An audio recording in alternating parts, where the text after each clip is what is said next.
writer of the Gospel of Luke says it was Mary Magdalene who came to do right by the dead. Mary Magdalene, Joanna, and Mary, the mother of James, and some other women. They came while it was dark and found that the stone was rolled away and were brave enough to go into a dark tomb. They did not find a body. While they were pondering how this could be so, two men appeared in dazzling clothes. The women immediately fell down on their faces. The men had a message. Why are you looking for the living among the dead? Do you not remember he told you in Galilee that sinners would take him and crucify him, and on the third day he would rise? The women ran from the tomb, and they remembered as they ran. They ran back to where the apostles were, but the door was locked. And when the door was opened, they preached the first Easter sermon. Jesus is not dead. He is alive. And how were they received? These words seemed to them, one translation says, an idle tale, and they did not believe them. The NIV says nonsense. I think the Greek word liros is better translated yammering nonsense. So Luke's resurrection account ends in disbelief. What a way to end the gospel. How am I to make sense out of this for you? Nonsense. Maybe it's to say in the very beginning that there is nothing sensible about the resurrection. Dead people stay dead. Dead people do not get up on the third day or any other day. And if you came here today with the presumption that I was going to make the resurrection sensible to you or understandable in just a few minutes so that you could get home and tuck into your Easter lunch, I'm afraid you're going to be disappointed. If you're looking for something sensible and understandable, come some other Sunday, not Easter. Because Easter leaves us scratching our heads or running for our lives. Dietrich Bonhoeffer, who died a martyr's death at the hands of the Nazis, helps us here. Christ, he said, did not come into this world so that we might understand him, but so that we might cling to him and be caught up in the immense event of his resurrection. So hold on to the resurrected Christ with me and see the difference that it makes in everything. Hold on to Christ and say yes to hope and no to despair. You probably have never heard of Nikolai Ivanovich Bukharin, but there was a time when he was a fearsome man, one of the most powerful men on the face of the earth. Bukharin was the leader of the Communist Party in Russia, a man of great influence in the Politburo. He was the editor of Pravda. Once he traveled from Moscow to Kiev to address a large gathering of workers on behalf of the Communist Party. Addressing the crowd, he began a vicious assault on Christianity. He hurled one insult after another, offering argument after argument against those foolish enough to profess faith in such a myth. He spoke for nearly an hour, and when he had finished his assault on Christians and their Christ, he looked out on the smoldering ashes of ruined faith, and he asked sneeringly, "Any questions?" The room was silent. One man, a bent-over old man, stood up. He raised himself to his full height, and into the silence he spoke with great courage. He called out, "Christos voskries!" The men in the hall answered as one, "O voskries gestir vitna!" "Christ is risen," he cried. And they answered him, "Christ is risen indeed." That cry of hope in the face of withering unbelief makes all the difference in the world. Because the truth is, if Christ was not raised, then our circumstances are pitiful. How pitiful?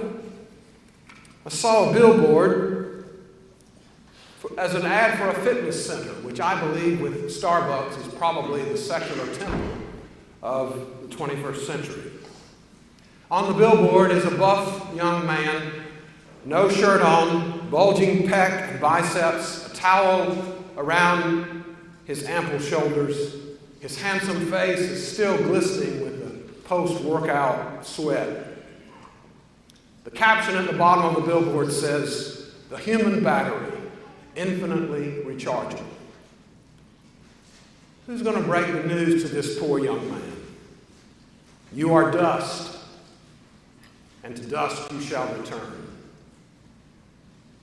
The first poem my English prof, Dr. Hester, taught me as a freshman was Andrew Marvell's "To His Coy Mistress." I'll spare you the full poem, but let me give you its gist. A man is courting a woman who toys with him, coyly resisting his advances. In response, he presses her, saying memorably, "And at my back I always hear time-winged chariot drawing near." He's hearing the hoofbeats of time behind him. "Come on, babe," he says. "We haven't got forever. There's no love in the grave." If there is no resurrection, then life is like that.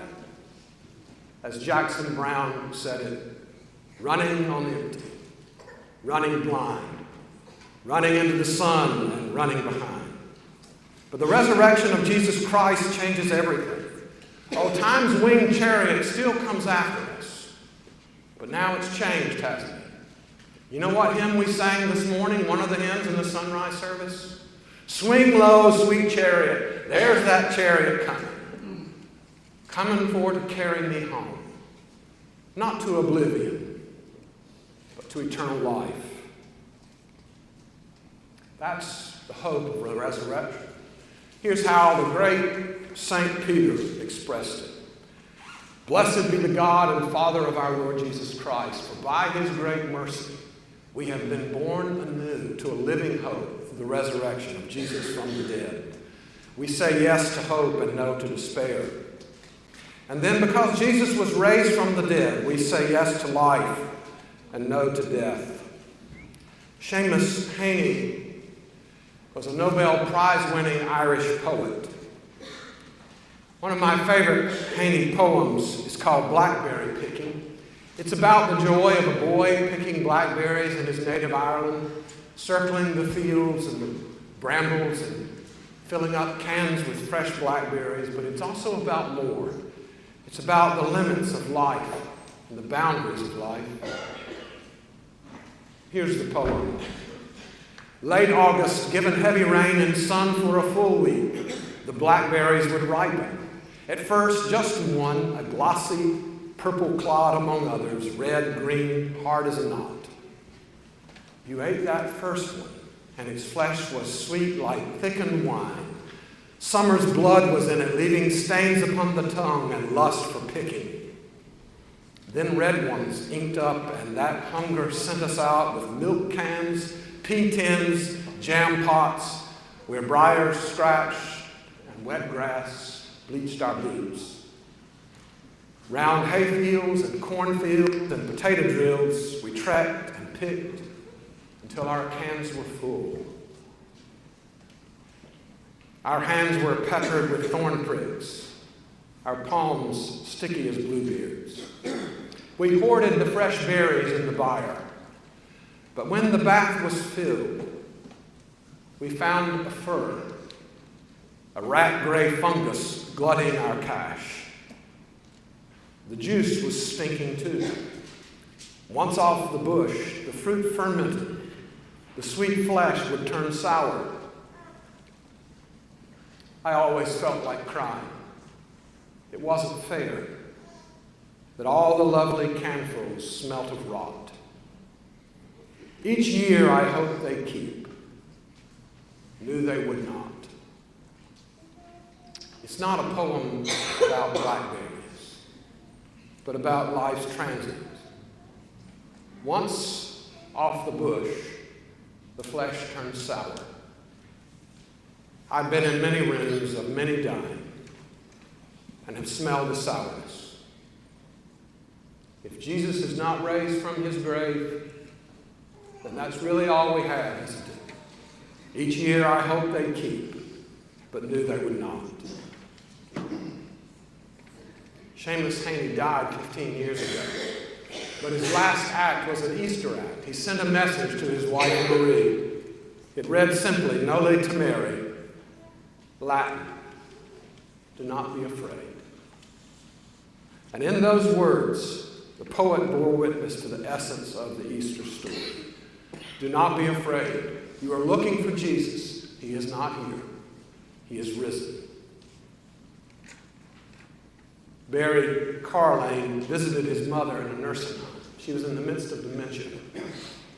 But she came to a moment of clarity, as people will sometimes do. What happens, she said, when you die? She was in a crisis of faith. He swallowed hard. Mom, when I think of dying, it helps me to think of a trapeze artist. In a trapeze act, there are flyers and there are catchers. The flyer climbs the steps of the ladder and takes hold of two ropes, steps onto the little board, the trapeze. Across the way is another person, the catcher. He hangs from the trapeze with his knees. His hands are free. He is ready to reach out and catch the flyer. The two swing back and forth, and there comes the moment when the flyer must let go, suspended in midair.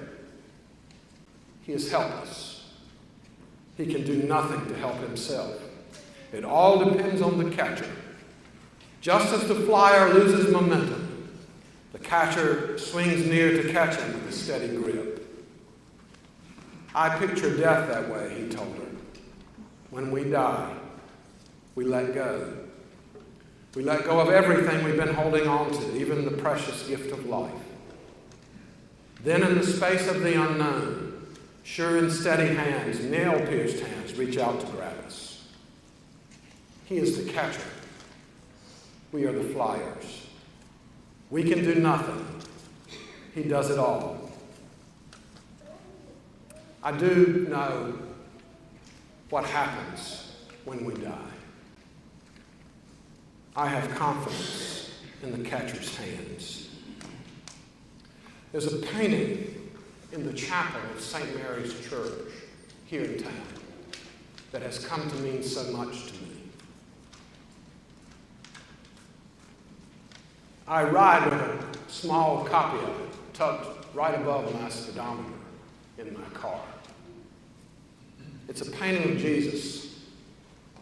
All around him is a deep darkness, but he is all light. He has his right hand raised in blessing, and his left hand is pointing to his heart. And from his heart emanate rays of light, red light for his blood, a pale light for the water that flowed from the wound in his side. It's a beautiful picture, but it's the caption that captured me. It says simply, Jesus, I trust in you. That's the resurrection. Jesus, in life, I trust in you. In death, I trust in you. I trust in you because you're more than a picture. You're a person. You're alive in me. You're alive in this church. You're showing up in surprising places in the world. This is the faith for which I have given my life. It is Easter faith. Is it your faith? He was born one of us. On the 8th day, his earthly father clipped the foreskin of his penis. Upon reaching puberty, he was taught to trim his beard and his hair. Every year he drank wine cut with water and ate unleavened bread and roasted lamb at the spring equinox. One day he was washed in the river, and he announced that his ministry was to preach good news, deliverance, and freedom. And then he set about doing it And he did it in a body, just like your body, my body. He spoke and he sang, he read, he called, he healed, he touched, he spit, he marked in the dust, he ate and drank, and he mourned, and he lifted his hands in blessing. And at the Last Supper, he gave the disciples his body and his blood. And he dared take their dirty feet in his hands and turn the world upside down by saying, if you are in power, use your power to serve. Once he received the tender kisses of a weeping woman.